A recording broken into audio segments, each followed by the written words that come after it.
You ever have one of those moments where your whole life splits in two, before and after, right there in front of a crowd of strangers? That's exactly what happened to me the day Captain Maxwell Thornton smacked me in the face. 1 second, I'm just another passenger, standing in that stuffy airport terminal with blood running down my lip. Next second, I'm holding up my badge, the entire terminal dead silent.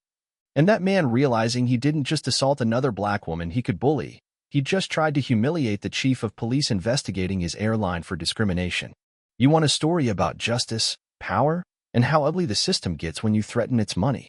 Buckle up, because that slap was only the opening shot. 12 hours before that chaos, I was in my cramped little bathroom, peeling off my uniform, talking to my own reflection like maybe she'd have better answers. 3 months in as Millfield's first black female police chief, and I'm about to run this undercover operation myself. I didn't trust anyone else, not after seeing the department lose every complaint against Skyway Airlines for years. Evidence just disappeared. Every time. When I told the team I'd take this one myself, you could feel the hesitation.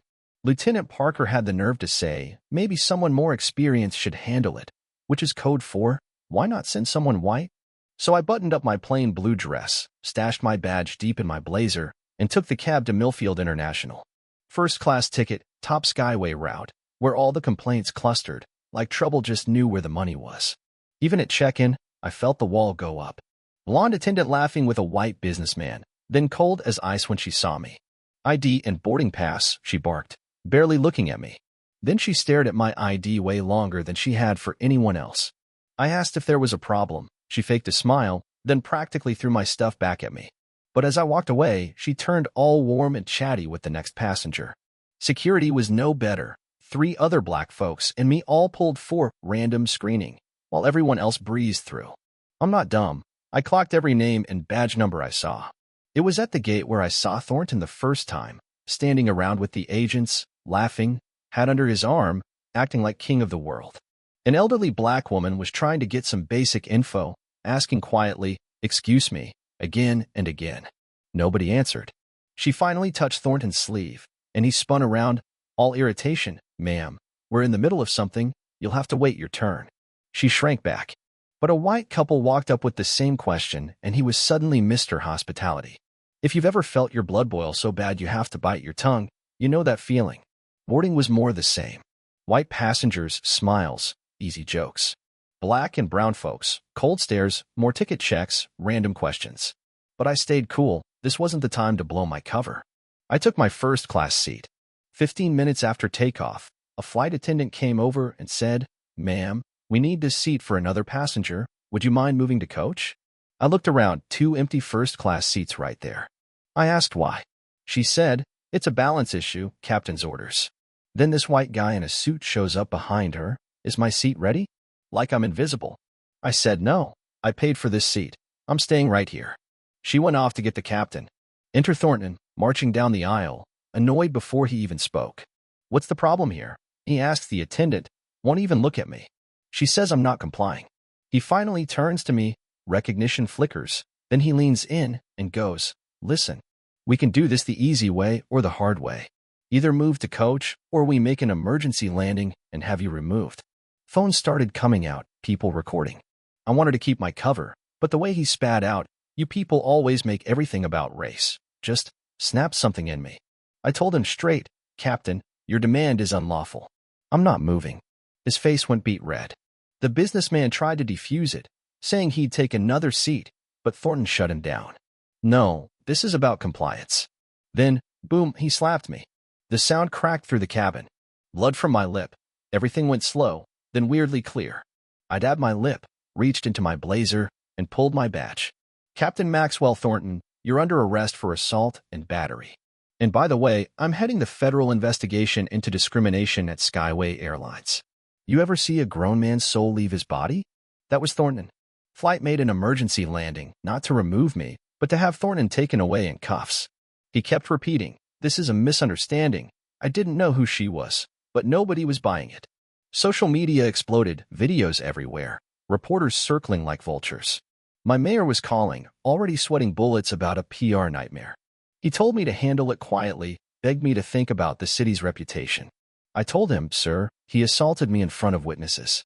This isn't going away quietly." He dropped his voice, started hinting about jobs, the city, the bigger picture. That was my first hint. This wasn't just about an out-of-control pilot. This was about power, money, and a whole machine built to protect itself. Back at headquarters, everything was off. People averted their eyes. My assistant whispered, "Internal Affairs is waiting for you." Two IA guys were in my office, Bradley and Myers, smug as snakes. They slid doctored security footage at me, then witness statements, fake, all painting me as aggressive, playing the race card, even threatening the airline. They said they were suspending me pending investigation. My own deputy chief signed off on it. That quick. I had to hand over my badge and gun. Nobody spoke up. Nobody. On the drive home, a black SUV started following me. Forced me off the road. Two men, one from Skyway Security, got out. They told me, drop the case. Some investigations aren't worth the personal cost. Said, you're not even a cop right now.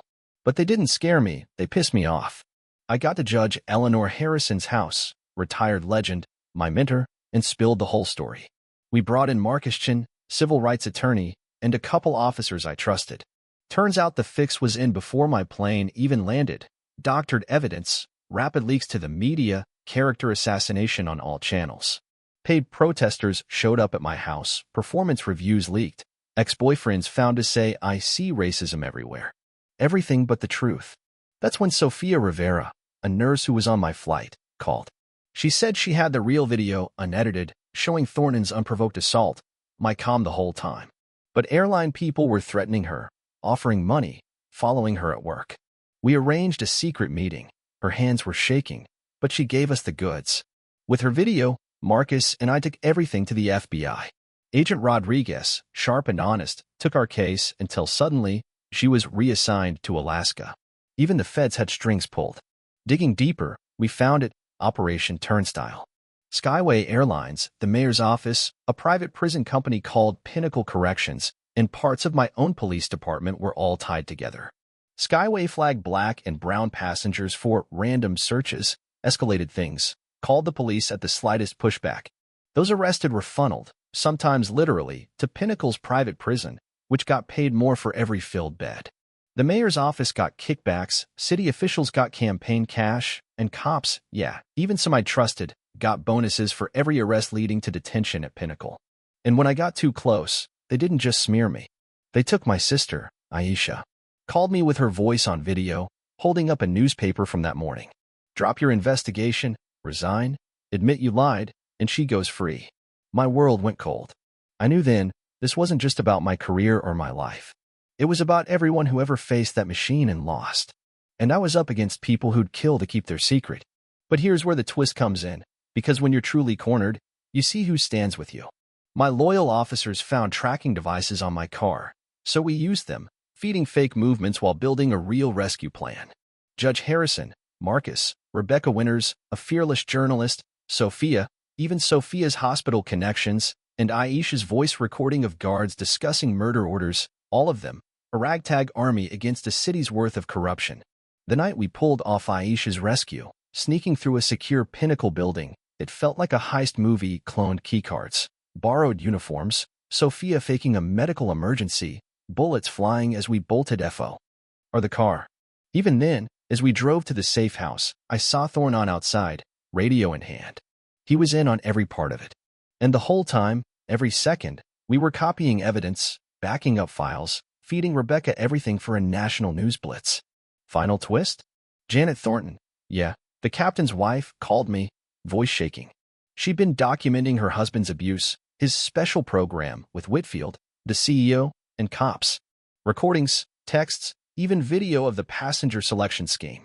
She'd send the first tape as proof. If I believed, she'd arranged to drop off the rest, no names, no traps. By the time the sun rose, every single piece was in place. We had them. Evidence linking airline discrimination, prison quotas, police bonuses, and political kickbacks, an entire profit engine built on ruining black lives, guarded by violence and lies. We released everything, video, files, whistleblower accounts, to the world. National news, DOJ, congressional hearings. Suddenly the ones doing the watching were being watched. Now, here's where I'll leave it to you, because this story doesn't wrap up neat. Sure, we rescued my sister, exposed the rot, took down a handful of powerful men. But the city's still run by people who'd rather keep things quiet. The faces change, the money flows, and sometimes I wonder if real justice is just out of reach. So tell me, if you were me, would you have taken the settlement, protected your family, walked away? Or would you fight, risk everything, knowing the system might grind you down just for trying to make it better?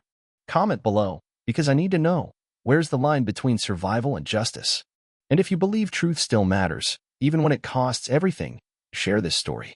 Let's make sure the next person standing alone in that terminal knows they're not actually alone at all.